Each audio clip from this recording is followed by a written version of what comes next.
Assalamualaikum warahmatullahi wabarakatuh. Ya ja'ama Rasulullah Rabbi sallallahu alaihi wasallam.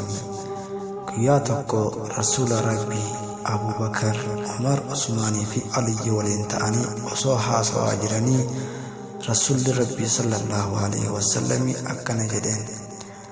Rasuulli Rabbii sallallahu alaihi wasallam addunyaa kanarraa waa sadii qofaan jaalladhaa jeen.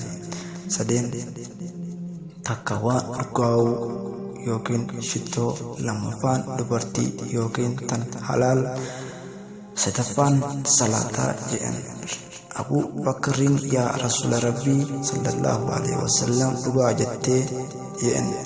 Anis waa sadiin qofaan jaalladhaa jedhan. Sadeen takka fuula Rasuulaa sallallahu alaihi wasallam keessa ilaaluu, lammaffaan qabeenya kiyya Rasuulaaf arjoomuu, sadaffaan intalti tiyya Rasuulaa heerumuu sallallahu alaihi wasallam jedhan.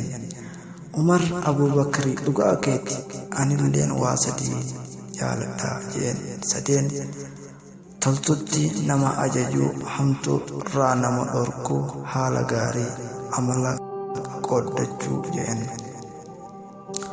Usmaan Umar dhugaa keeti, anilleen waa sadiin jaaladha jedhan.